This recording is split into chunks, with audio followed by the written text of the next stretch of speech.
Some of the signs of narcissistic rage are extremely obvious, and other ones, not so much. This video will tackle all things rage.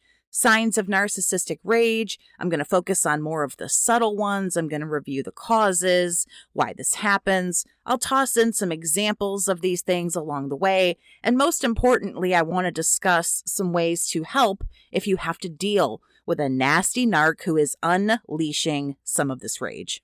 When most people think of rage or narcissistic rage, I feel like a lot of us picture the same thing.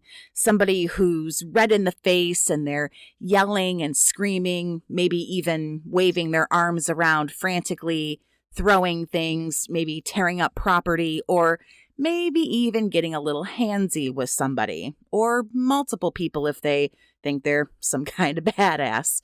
And for some narcs, that's exactly how they rage. This is how the more overt narcissist will let loose. The more extroverted, loud, obnoxious narc will go this route. Be very loud, be very animated, overall more destructive, and way more dramatic.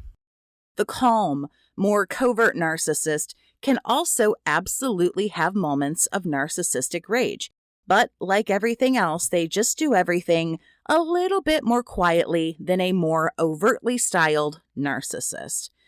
Whereas the overt is more aggressive, you will find coverts are far more passive-aggressive with their rage. But it's definitely still there. Don't be fooled. Just because someone is more covert, more quiet, more slimy, sneaky, and slippery doesn't mean that they don't have fits of rage.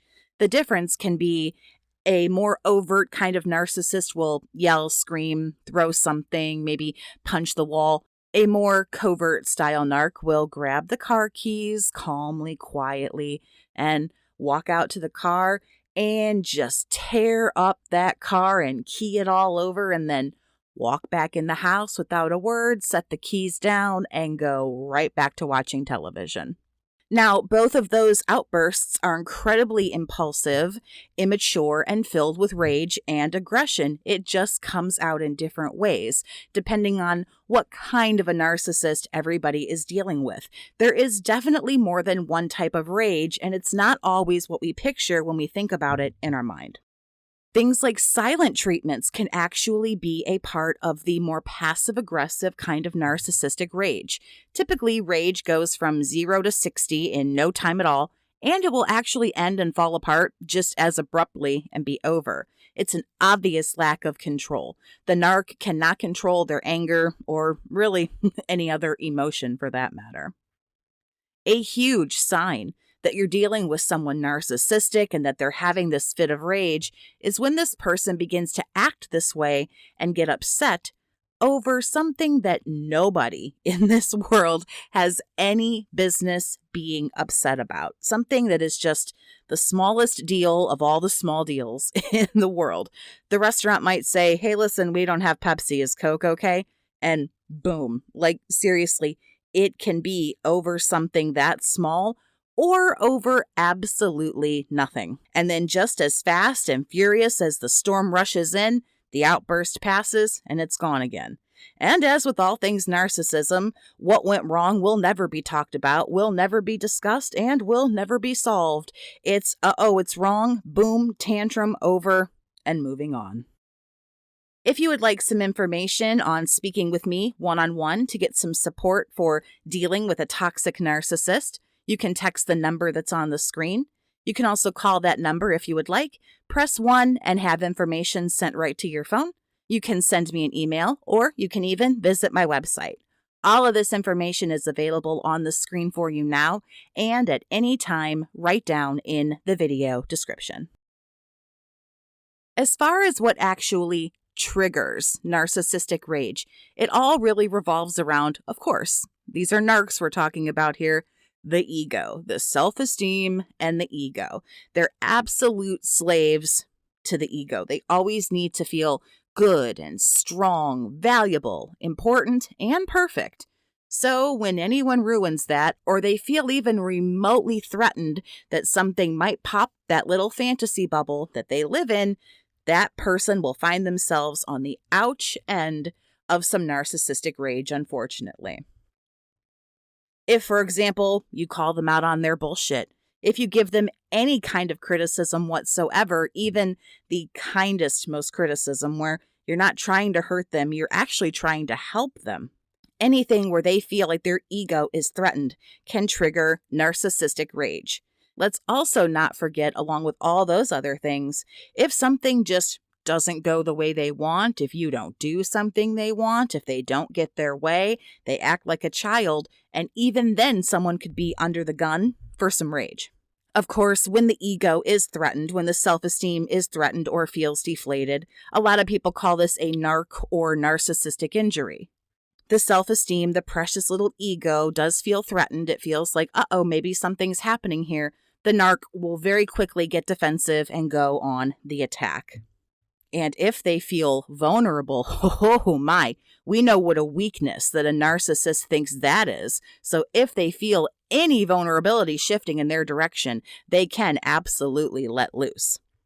Curiously to me, a rage fit can also occur if the narcissist loses being the center of attention. This is wild and fascinating stuff when you start learning about this disorder. Because really, it all just relates back to a loss of power. Like I said, they have to feel powerful, in charge, and in control. A million things can upset them, unfortunately. We will never be able to list all of them. It's someone who doesn't have good control, and they can produce potential rage really for any reason at any time. With that being said, aggressive aggression, passive aggression, whatever it is, dealing and coping with the rage is really all we can do. It's a hard pill to swallow, but we can't change these folks, nor can we reason with a person who has an illness that thrives on being unreasonable. You cannot win a war with somebody who doesn't want to win. They want to just keep fighting. So some of the best things that you can do in these scenarios are to be very gray rock with a narcissist, as cool, calm, collected as possible, also while saying as little as you possibly can. And learning some detachment skills can help you not get so affected when faced with the rage, learning to not take the rage so personally. Narcs love to watch you freak out, so do your very best, again, to be detached and not overreact to their bullshit. A lot of times the rage is coming from threats and fear, and they want to scare you into giving them back the power and the control. And when we appear unfazed by that, it can stop happening. Boundaries are huge. Survivor, you do not have to tolerate someone yelling at you, screaming, name-calling, or anything else that a grown-ass man or woman, respectively, is doing.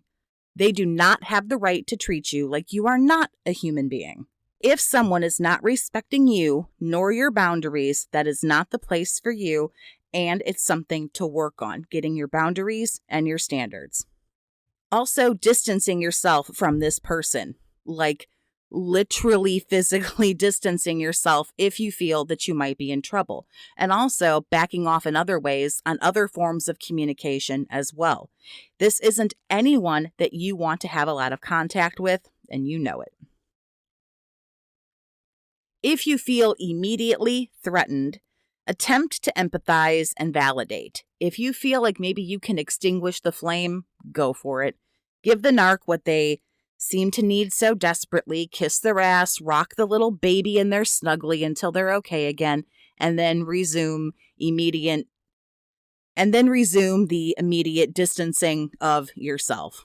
It's not my favorite thing to say to people, but narcs are all about the ego, and we really shouldn't be. Sometimes to be safe, you have to do shit that you don't like to do. Like say sorry when you're not sorry. Say you were wrong when you know you weren't, and say that the sky is green to calm down an adult who is having a mental meltdown and being very inconsolable and irrational. Sometimes you just have to understand it's not about fighting. It's not about trying to prove you're right. It's about a resolution and a solution, and sometimes giving in is the solution, and it will always be the solution when the other person is not looking for one. Survivor, The true best thing that you can do, besides get the hell away from these people, is to remember this, all of this, the outbursts, the issues, the love bombing, devaluing, gaslighting, manipulation, all these issues have nothing to do with you. Not a damn thing. It's not your fault nor your issue that the narc has a fragile little ego and very imbalanced self-esteem. Do not believe the narrative of someone who doesn't have your best interest in mind. Do not go by the play-by-play and the narrative of a person who wants to blame you for their issues. They need to work on that. That's not your fault. This person has no control over their emotions. That is a personal issue, and you are not the person with that issue. Remember this as you're dealing with this hothead who rages. Share any thoughts that you have with me about narcissistic rage down in the comments. Thank you so much for listening. Have a great day, survivor, and take care of yourself.